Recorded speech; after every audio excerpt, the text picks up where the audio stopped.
Frank Mitchell stood at the window of the diplomatic vessel, watching the swirling colors of the Galactic Confederation headquarters planet below.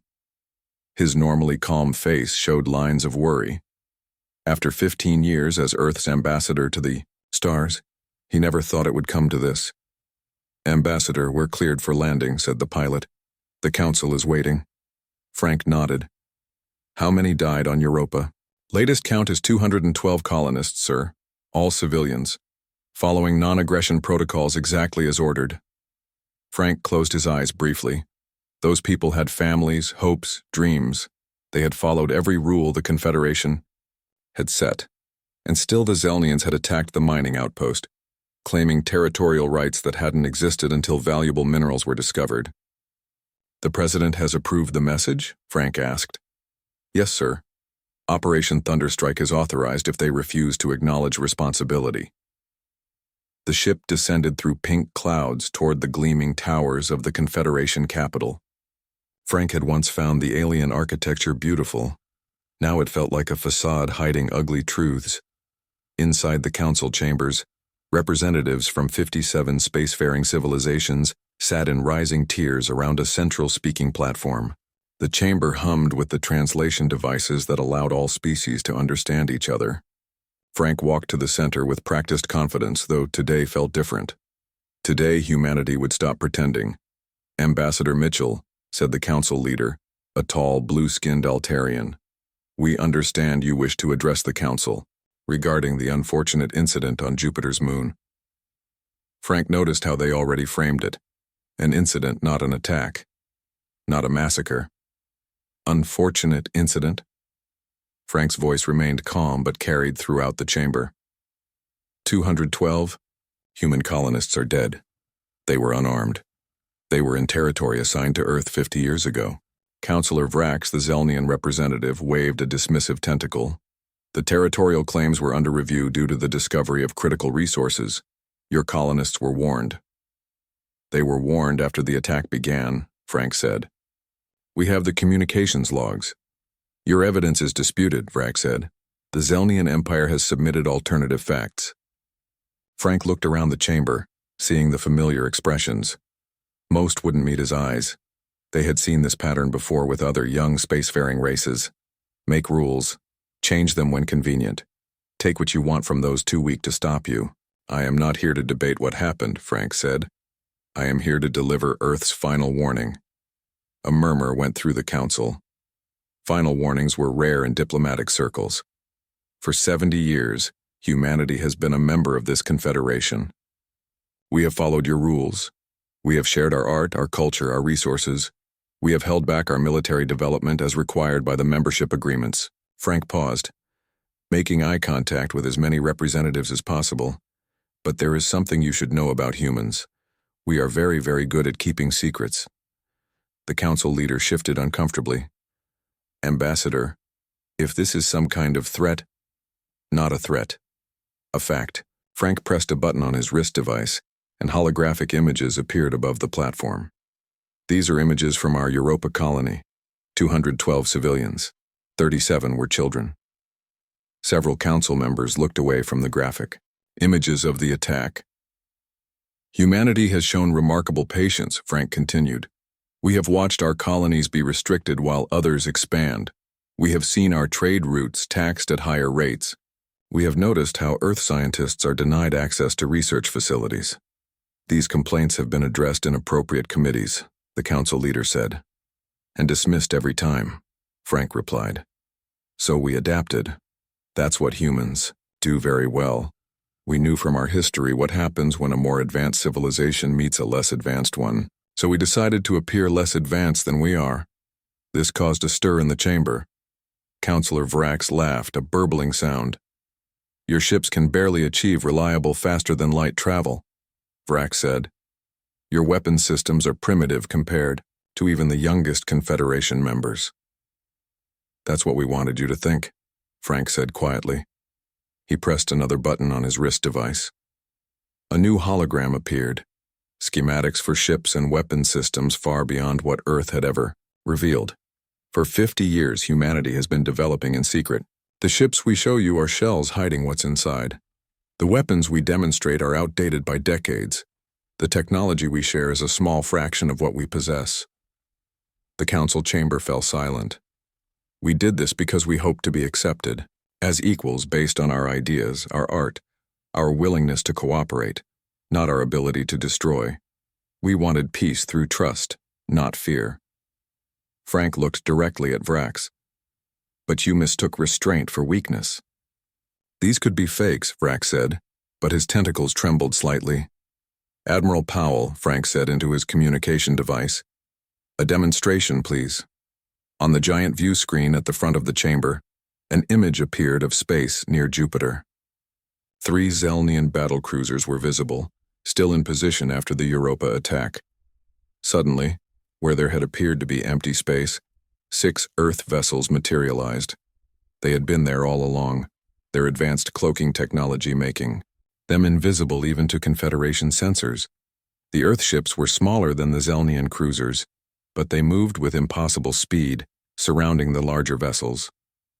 Beams of energy not recognized by any Confederation defense system shot out, precisely disabling the Zelnian ships' weapon systems without destroying the vessels. The Council erupted in shocked voices. The technology on display was centuries beyond what Earth was supposed to possess. We are not here to start a war, Frank said once the noise died down. Those Zelnian crews will be unharmed and return to their people. But know this, what you just saw is only a small demonstration of what humanity is capable of. Why reveal this now? The council leader asked.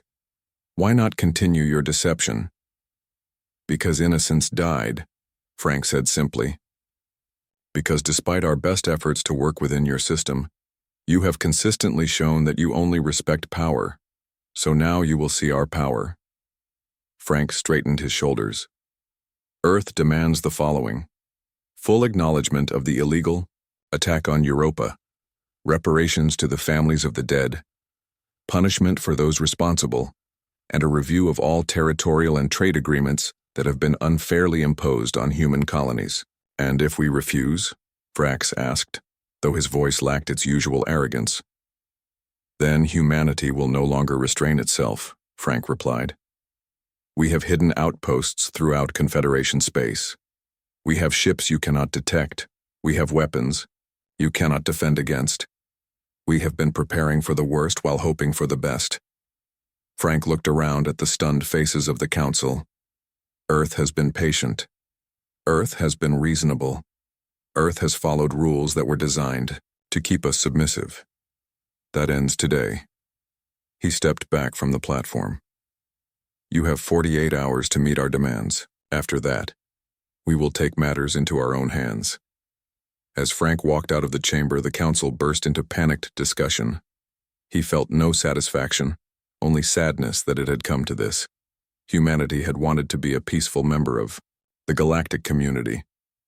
Now they would have to be its teachers, showing that true civilization came from restraint, not exploitation. And if necessary, they would teach that lesson with the full might they had kept hidden among the stars.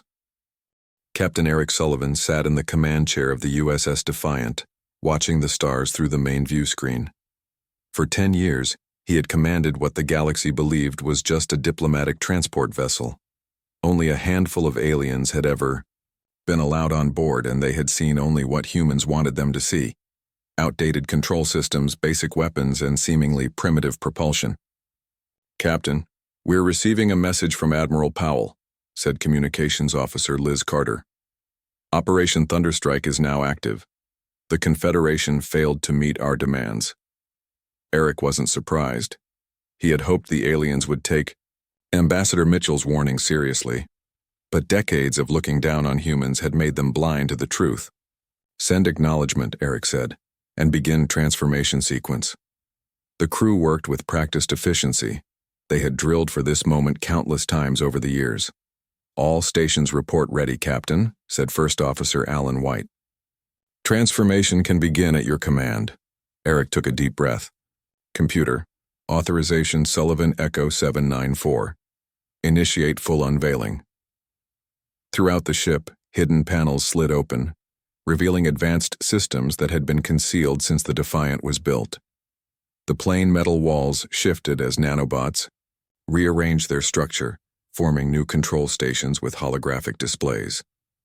Outside, the hull itself changed, sections unfolding to reveal weapon ports and sensor arrays far beyond anything Earth had officially shown to the galaxy. Transformation complete, the computer announced. All systems online. The bridge now looked nothing like before. It gleamed with technology that the Confederation believed was centuries beyond human capability. Position? Eric asked. We're at the edge of the Mars trade route, Captain, replied Navigator Joan Miller. Long-range sensors detect a Zelnian battlecruiser approaching. They're powering weapons. Right on schedule, Eric said. They think they're going to teach Earth another lesson by attacking our trade ships. The Zelnian ship was massive compared to the Defiant, at least 4 times the size. Before today, such a confrontation would have been suicide for the humans. Open a channel, Eric ordered. The face of a Zelnian commander appeared on screen, his tentacles twitching in surprise at seeing a human vessel directly in his path. This is Captain Eric Sullivan of the Earth vessel Defiant. You are preparing to attack civilian transport ships. Power down your weapons and leave this area immediately. The Zelnian made the gurgling sound that passed for laughter in their species. A diplomatic ferry giving orders to a battle cruiser? Your bravery would be admirable if it wasn't so foolish. Ambassador Mitchell's performance at the Council has given you humans delusions of strength. This is not a diplomatic ferry, Eric said calmly. And these are not delusions. He signaled to cut the transmission. Target their weapon systems only. Minimal force. Targeting, Captain, said Weapons Officer Paul Davis. Ready to fire. Fire. A beam of blue-white energy shot from the Defiant, a weapon unlike anything seen in Confederation space before. It passed directly through the Zelnian shields as if they weren't there, and struck precisely at the ship's main weapons array. The energy didn't explode or burn, it simply made the targeted system stop working. Direct hit, Paul reported. Their weapons are offline. The Zelnian ship tried to turn and flee, but the Defiant moved with impossible speed, positioning itself directly in their path again. They're trying to send a distress signal, Liz said. Let them, Eric replied. Open a channel again. The Zelnian commander appeared, his tentacles now rigid with fear. As you can see, Eric said, Ambassador Mitchell wasn't bluffing. This ship, which you've scanned a dozen times over the years and dismissed as primitive, is just one example of what we've kept hidden. We could have destroyed your vessel completely, but that's not our goal. What do you want? The Zelnian asked. For now, just to deliver a message. Return to your territory and inform your leaders that the Mars trade route is now under Earth's protection. Any further aggression against human interests will be met with appropriate force. The Zelnian ship retreated quickly. Eric knew that across the galaxy, similar scenes were playing out as Earth vessels revealed their true capabilities. On the main communications channel, Admiral Diane Powell was broadcasting to all Confederation worlds. For 70 years, humanity has watched as our colonies were attacked, our resources stolen, and our people treated as second-class members of the galactic community, she said. We played by your rules while you changed them whenever it suited. We showed you only what we wanted you to see. The broadcast showed images of Earthships appearing near strategic locations throughout Confederation space. Ships that had been there all along, hidden by technology the aliens hadn't believed possible. We could have revealed ourselves at any time, Powell continued. We could have taken by force what was denied to us through diplomacy. Instead, we waited, hoping the Confederation would recognize our peaceful intentions and treat us as equals. In his office on Earth, President Steve Mason watched the broadcast with Dr. Karen Nelson, the lead scientist of the Classified Technology Development Program. Do you think they'll understand why we kept all this secret? Karen asked. Some will, Steve replied. The wiser ones. The others will only understand one thing, that they're no longer dealing with the primitive species they thought we were. Back on the Defiant, Eric received new orders. Captain, we're to proceed to the Tau Ceti system. A Zelnian fleet is gathering there, apparently planning to attack our colony as retaliation. Set course, Eric said. Maximum speed.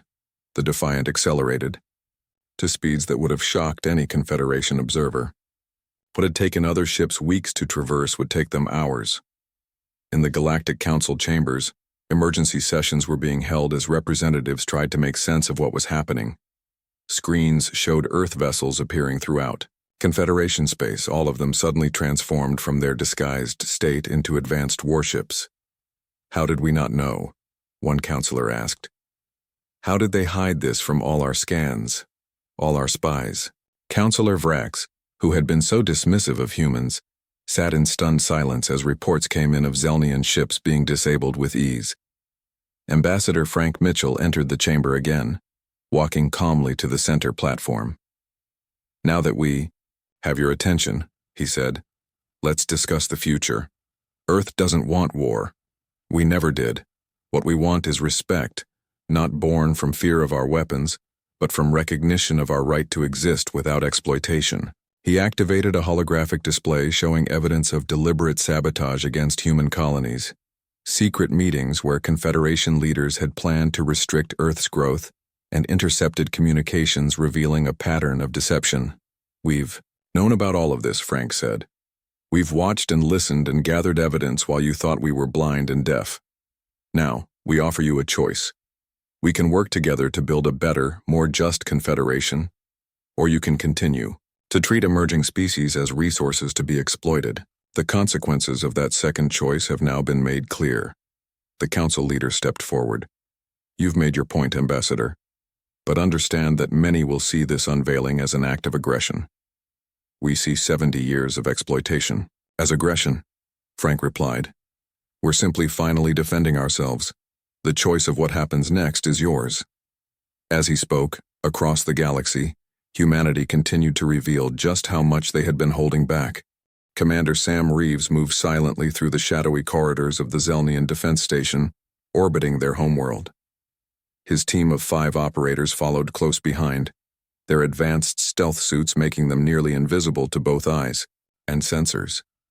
For 6 years, Sam had trained for this mission while pretending to be a simple cargo pilot on trade routes. Main control center is 50 meters ahead, whispered Linda Fox through their secure communication system. Guards at the entrance, just as our intel predicted. Sam held up his hand, and the team stopped. He checked his wrist device, which showed a complete map of the station, a map that shouldn't exist according to the Zelnians, who believed their station designs were secret. Remember, Sam said quietly, no casualties unless absolutely necessary. We're here to make a point, not start a war. The team moved forward. When they reached the control center entrance, Sam activated a small device that emitted a pulse undetectable to Zelnian senses. The guards blinked, swayed, and then slumped to the floor, unconscious, but unharmed. They'll wake up in 20 minutes, with nothing worse than a headache, said Kevin Wright, the team's medical specialist. Inside the control center, 3 Zelnian technicians turned in shock as the door opened, apparently on its own. Before they could react, Linda fired 3 darts that put them to sleep as gently as the guards. Beginning system override, said Tim Johnson, their tech expert, as he connected a human device to the main Zelnian computer. This would be a good time to show ourselves. Sam nodded, and the team deactivated their stealth suits. If anyone had been conscious to see, 5 humans in black uniforms now stood in the control center of the most secure Zelnian military installation. How long? Sam asked.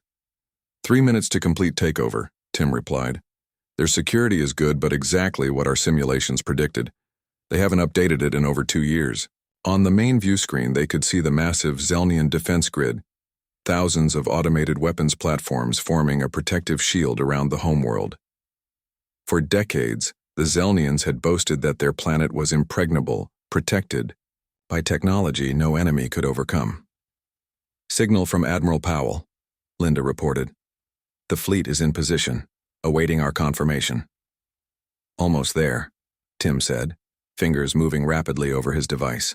And done. We have complete control. Sam opened a channel to Powell. Commander Reeves to Admiral. Operation Checkmate is successful. We have control of the defense grid. Thousands of kilometers away, Admiral Diane Powell stood on the bridge of the flagship USS Liberty as it dropped its cloaking field. Around it, 50 Earth vessels appeared, having been in position for days. On her command screen, she could see similar fleets revealing themselves in strategic positions throughout Zelnian space. "Well done, Commander," Powell replied. "Proceed with Phase 2. Sam pressed a sequence of commands on the Zelnian console. Across space, every automated defense platform, every orbital weapon, and every ground-based missile system powered down simultaneously. The impenetrable shield was now nothing more than floating metal. "Defense grid is offline," Sam reported. "Their military communications network is now broadcasting on open channels." "Perfect timing," Powell said. "The Zelnian High Command is about to receive our message." On the Zelnian homeworld, High General Cathar was in the middle of a war council when every screen in the room suddenly displayed the face of Admiral Powell. "Greetings, General Cathar," Powell said calmly. "By now you've noticed that your defense grid is no longer responding to your commands. Don't worry. We haven't destroyed anything. We've simply borrowed control for a while." Cathar's tentacles curled in rage. "This is an act of war. How did you penetrate our defenses?" "The same way we've been gathering intelligence from your most secure facilities for decades," Powell replied. "Your forces attacked our colony on Europa. You believed we were too weak to respond effectively. That was a mistake." On another screen, Cathar could see the Earth fleet now visible around his planet. His military advisors were frantically reporting that similar fleets had appeared throughout Zelnian space. "What do you want?" Cathar demanded. "For now, just your attention," Powell said. "A small team of humans is currently in your main defense station. They could have destroyed it. Instead, they temporarily disabled it without harming anyone. That's restraint, General, something your forces didn't show on Europa." In the station control center, Sam and his team were already downloading evidence from the Zelnian computers. Plans for attacks on other human colonies, secret agreements with other Confederation species to limit human expansion, and records of bribes paid to officials to deny human trade applications. "Transmitting data to the Liberty," Tim reported. "There's more here than we expected." On the Zelnian homeworld, Cathar watched in growing horror as Powell played some of these files on the screen. His own voice authorizing the attack on Europa, discussing plans to seize other human territories. "We have similar evidence from across the Confederation," Powell continued. "For years, many of you have conspired to keep humanity contained and exploited. You thought we didn't know. You were wrong." Powell leaned closer to the camera. "Now here are our terms. Immediate reparations for the Europa attack, recognition of all existing human territorial claims, and new fair trade agreements." "And if we refuse?" Cathar asked, though his voice lacked conviction. Powell smiled slightly. "General, your entire defense system is under our control. We're broadcasting this conversation across all Zelnian planets and colonies. Your people now know what you did and how easily we could have retaliated if we wished. I don't think refusal is your best option." In the Galactic Council chambers, Ambassador Frank Mitchell presented the evidence being gathered by teams like Sam's across Confederation space. Many counselors who had previously supported anti-human policies now sat in uncomfortable silence. "What Earth wants is simple," Frank said. "An end to the exploitation and recognition as full equals in this Confederation. We've proven we have the power to take what we want by force. Instead, we choose to negotiate." The council leader, seeing the evidence and reports coming in from across the galaxy, nodded slowly. "I believe we underestimated your species in more ways than one, Ambassador. Not just your technology, but your restraint." Meanwhile, on a small outpost in the Tau Ceti system, Lisa Warren watched as Earth ships liberated the human mining colony that had been under Zelnian control for years. As an intelligence operative who had been embedded in alien governments, she had spent 5 years posing as a simple administrator while gathering information on the exploitation of human workers. "The Zelnian overseers have surrendered," reported Captain Andy Clark from the USS Ranger. "No shots fired. They've agreed to leave the system." Lisa nodded. "The miners can hardly believe it. They've been told for years that Earth was too weak to help them." "That story is changing across the galaxy today," Andy replied. "Every human colony is being secured. Every unfair agreement is being renegotiated." As news spread throughout Confederation, space reactions varied. Some species immediately reached out to Earth with offers of alliance. Others, who had benefited from the exploitation of humans, watched nervously as Earth ships appeared near their worlds. In his chambers, Counselor Vrax received word that the Zelnian leadership had agreed to Earth's terms. He had built his career on treating humans as inferiors. Now, he faced disgrace. How did we not see? He asked his aide. How did an entire species hide their true nature from us for so long? His aide, who had always been more thoughtful, replied, simply, perhaps we saw only what we wanted to see. They warned us they were restraining themselves. We chose not to listen. Across the stars, humanity's message was the same. They had never wanted war. They had never wanted domination. They had wanted fair treatment, and now they had the power to ensure they received it. As Sam's team prepared to leave the Zelnian station, having completed their mission without a single casualty, he took one last look at the sleeping technicians. They'll wake up soon, he said, and they'll find their world has changed. Linda nodded. Let's hope it's changed for the better. 2 weeks after Earth revealed its true strength, Ambassador Jack Martin walked through the grand hallways of the Confederation Central Embassy. As Frank Mitchell's deputy, he had spent years being ignored and dismissed by alien diplomats. Today, those same diplomats stepped aside respectfully as he passed. Ambassador Martin, called a voice behind him. Jack turned to see Counselor Trell, one of the few aliens who had secretly supported humans over the years. It's good to see you, Counselor, Jack said with a genuine smile. I hope you're well. Trell's 4 eyes blinked in their species' version of a smile. Better than many. 7 different delegates have asked me to arrange private meetings with Earth representatives today. Last month, they wouldn't even return my calls. Funny how that works, Jack replied. We're happy to meet with anyone who wants honest discussion. That's all we ever wanted. They walked together toward the main council chamber where a special session was about to begin. Throughout the massive building, the atmosphere was tense but respectful.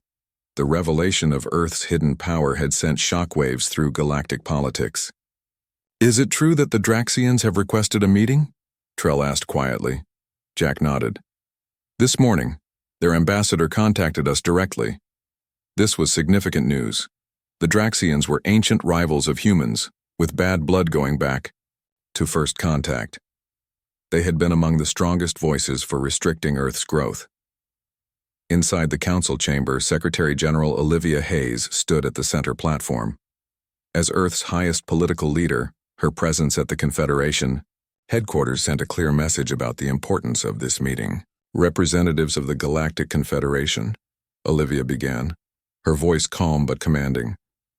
For too long, this organization has operated on principles of power rather than justice. Stronger species have exploited weaker ones. Secret agreements have undermined public treaties. This ends today. On screens around the chamber, evidence appeared. Documents from across the galaxy showing a pattern of exploitation, not just of humans, but of other developing species. Earth is not interested in revenge, Olivia continued. We don't want to rule the galaxy or punish those who wronged us. What we want is a fair system where all species can develop without fear of being exploited. She activated a holographic display showing a new organizational structure. We propose the formation of the Interstellar Cooperative to replace the current Confederation. Under this system, all member species would have equal voting rights regardless of their technological development. The chamber erupted in discussion. Some delegates appeared alarmed while others looked relieved. You expect us to simply abandon the system that has governed interstellar relations for centuries? Asked an elder representative from one of the founding species. We expect you to recognize that system has failed, Olivia replied. It has created resentment and distrust. It has stifled innovation and cooperation. And now that Earth has shown, we can no longer be controlled by it. You must decide if you want to build something better together or face a divided galaxy. In another part of the Confederation space, the USS Liberty arrived at a small, struggling colony world called Viridian 6. The planet had been denied advanced medical technology for decades. supposedly because they weren't developed enough to use it responsibly. Admiral Powell stood in the ship's cargo bay as Dr. Susan Miller prepared medical supplies for transport to the surface. "Are you sure about this, Doctor?" Powell asked. "These technologies were classified as Level 5 restricted by Earth Command." Susan nodded firmly. "That was before. We kept these medical advances secret because we feared they would be stolen or used against us. Now we can share them on our terms with those who need them most." The cargo doors opened to reveal officials from Viridian 6 waiting nervously. Their species had suffered a genetic disease for generations. The treatment Susan brought could end centuries of suffering. "We don't understand," said the Viridian leader, as Susan explained what the supplies contained. "Why would you help us? We have nothing to offer Earth in return." "Because it's the right thing to do," Susan replied simply. "And because your people deserve to live without pain." Back on Earth, President Steve Mason met with representatives from species that had previously been Earth's strongest opponents. Among them was High General Cathar of the Zelnians, now humbled by the events of recent weeks. "Our intelligence analysts have been reviewing the data you provided," Cathar said, his tentacles moving stiffly. "We've confirmed the existence of what you call the Shadow Council, senior officials from founding species who have been manipulating interstellar policy for centuries." Steve nodded. "We discovered their existence 10 years ago. They were behind many of the restrictions placed on Earth and other developing worlds." "Why didn't you expose them immediately?" asked another representative. "We needed irrefutable evidence," Steve explained. "And we needed to be in a position of strength when we revealed it.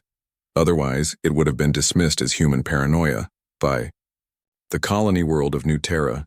Greg Williams watched as former enemies worked side by side with human settlers. As a colony leader, he had been briefed on Earth's true capabilities years ago, but had kept the secret while enduring Zelnian harassment. "It's strange," said Jill Foster, his assistant. "Last month they were threatening to take our land. Now they're helping us rebuild the damage from their last attack." "Fear and respect are different things," Greg replied. "They feared us after the reveal, but now they're beginning to respect us. That's the difference between domination and cooperation." Across the galaxy, Earth ships were positioning themselves as peacekeepers in formerly contested regions. Unlike the bullying tactics used by previous powers, these forces operated with strict rules of engagement and respect for local sovereignty. In her private office, Olivia Hayes spoke via secure channel with Frank Mitchell, who remained at the Yanta Confederation headquarters. "The vote on the cooperative proposal is scheduled for next week," Frank reported. "Early indications are positive. Even species that initially opposed us are seeing the benefits of a more equitable system." "And the Shadow Council members?" Olivia asked. 5 have been identified and removed from their positions. 2 more are under investigation. Their influence is crumbling as more evidence comes to light. Olivia looked out her window at the lights of Washington, D.C. "Strange to think that 70 years of pretending to be less than we are has led to this moment." "Not pretending," Frank corrected. "Restraining. There's a difference. We could have conquered. Instead, we waited for the right moment to push for reform." In a distant part of the galaxy, the Draxian High Council met in their ancient chamber to discuss Earth's surprising rise. "They could have destroyed us," said one elder. "Their ships were in position. Their weapons were superior. Yet they offered peace." The Draxian leader, older and wiser than most, nodded slowly. "Perhaps we have misunderstood these humans all along. Their restraint was not weakness as we believed. It was a strength we failed to recognize." As the galaxy adjusted to the new reality, many species began to realize that humanity's greatest power was not their hidden technology or their strategic foresight. It was their balance of strength and compassion, their willingness to use power not for domination but for positive change. And across the stars, the message spread. Earth had warned the galaxy they were restraining themselves. Now that restraint was being channeled into building a better future for all species. 6 months after humanity revealed its true capabilities, the Great Hall of the newly formed Interstellar Cooperative gleamed under soft lights. The circular room had no raised platforms or special seats. All representatives sat at the same level around a round table, symbolizing the equality at the heart of the new galactic order. Ambassador Frank Mitchell looked around at the gathered delegates from over 100 spacefaring civilizations. Some faces were friendly, some still cautious, but none showed the dismissive contempt he had endured for years. The final vote stands at 93 in favor, 7 against, with 4 abstentions, announced the elected facilitator, a member of a previously marginalized species. The charter of the Interstellar Cooperative is officially ratified. Applause filled the hall. It had taken months of negotiation, but the new organization was now reality. The old Confederation, built on power imbalances and secret deals, was gone. After the session, Frank met with Elder Vrokash, a 10,000-year-old being from one of the galaxy's oldest civilizations. The Elder had requested this private meeting, something that would have been unthinkable before. "I have lived long enough to see many rising species, Ambassador," Vrokash said, its translucent body glowing softly. "Some grew through conquest, others through trade. None have done what humanity has." "And what is that, Elder?" Frank asked. "You hid your strength while building it. Then, when you finally revealed your power, you used it not to dominate, but to reform." The ancient being's glow pulsed thoughtfully. "In my long life, I have learned that true wisdom is rare in young species. I did not expect to find it in yours," Frank smiled. "We had good teachers, our own history. Humans spent centuries fighting each other before we reached the stars. We learned the hard way that power without restraint leads only to destruction." On Earth, in the White House Rose Garden, President Steve Mason hosted the signing ceremony for the new treaties that would govern human relations with formerly hostile species. The Zelnian ambassador, the Draxian high representative, and a dozen other dignitaries stood alongside human officials. "Today marks not just peace between our peoples, but the beginning of true cooperation," Steve said. "The weapons we concealed for decades will now be powered down. The ships we built for defense will serve as bridges between worlds." High General Cathar, now serving as the Zelnian ambassador, stepped forward. "On behalf of my government, I formally apologize for the attack on Europa and all other actions taken against human colonies. We mistook restraint for weakness, a mistake we will not make again." The Draxian representative nodded. "For centuries, we judged other species by their weapons and territory. Humans have taught us to look deeper, to see that true strength lies in knowing when not to use power." At the edge of human space, the USS Liberty docked at the newly built Unity Station. This massive structure served as a research and cultural center open to all species. Inside, Dr. Susan Miller led alien scientists through laboratories where humans freely shared medical and environmental technologies previously kept secret. "This gene therapy could save millions on our world," said a scientist from a species that had once voted to restrict human expansion. "Why would you share this with us after how we treated your people?" "Because suffering doesn't care about politics," Susan replied, "and neither does healing." Admiral Diane Powell stood on an observation deck watching ships from dozens of worlds coming and going from the station. Her aide approached with a datapad. "Final reports, Admiral. All Shadow defense platforms have been reconfigured as monitoring stations. The hidden fleet has been disclosed and integrated into the cooperative peacekeeping force. Our stealth technology has been registered with the new Technological Exchange Committee." Powell nodded. "And our intelligence networks?" "Being redeployed to focus on disaster prediction and prevention rather than military surveillance." Powell looked out at the stars. For decades, she had commanded Earth's secret preparations for a war she had hoped would never come. Now that same infrastructure was being used to build peace. "Do you think we'll ever need to hide our capabilities again?" her aide asked. "I hope not," Powell replied. "But humanity will always remember how to be patient if necessary."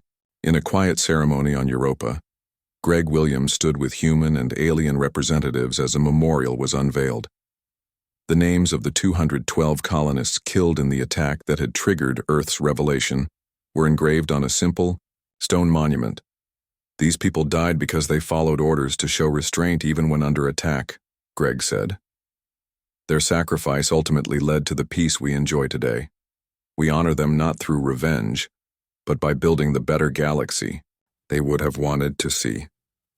A Zelnian official placed a ceremonial wreath before the monument, a public acknowledgement of responsibility that would have been unimaginable months earlier. On a formerly contested border world, Commander Sam Reeves watched as his special forces team helped train a mixed group of human and alien peacekeepers. The team that had once infiltrated the most secure alien facilities now openly shared their techniques for non-lethal conflict resolution. "Feels strange, doesn't it?" Linda Fox said as they observed the training. "Teaching them how we would have fought them," Sam nodded. "But better than having to use those skills in actual combat." In the newly established Earth Embassy on the former Confederation capital world, Ambassador Jack Martin met with Counselor Trell. The four-eyed alien had become one of humanity's strongest allies during the transition. "The last members of the Shadow Council have been identified," Trell reported. "They'll face trial before a mixed-species tribunal. The evidence your people gathered is overwhelming." "Justice, not revenge," Jack reminded him. "That's been our goal from the beginning." Trell's eyes blinked in agreement. Many still wonder how humans maintained such a massive deception for so long. Thousands of individuals keeping the same secret across decades. "We're good at working toward long-term goals," Jack replied. Another trait many underestimated. As the day for the formal inauguration of the Interstellar Cooperative approached, Secretary General Olivia Hayes prepared her address. The ceremony would be broadcast to every member world, a symbolic new beginning. "How does it feel?" her assistant asked, "to be leading humanity at this moment?" Olivia looked up from her notes. "Humbling. For generations, we prepared for the worst while hoping for the best. Now we have the chance to build something better than we imagined." On the day of the ceremony, representatives from all member species gathered in a great amphitheater built for the occasion. At its center stood a simple monument, a sphere representing a planet, partially enclosed by a protective hand that nevertheless left it free to grow.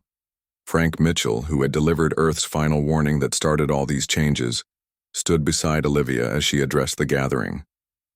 "We come together today not as conquerors and conquered, not as advanced and primitive, but as equals with different gifts to share," she said. "Earth revealed its strength not to dominate, but to end domination. We restrained ourselves not from fear but from hope.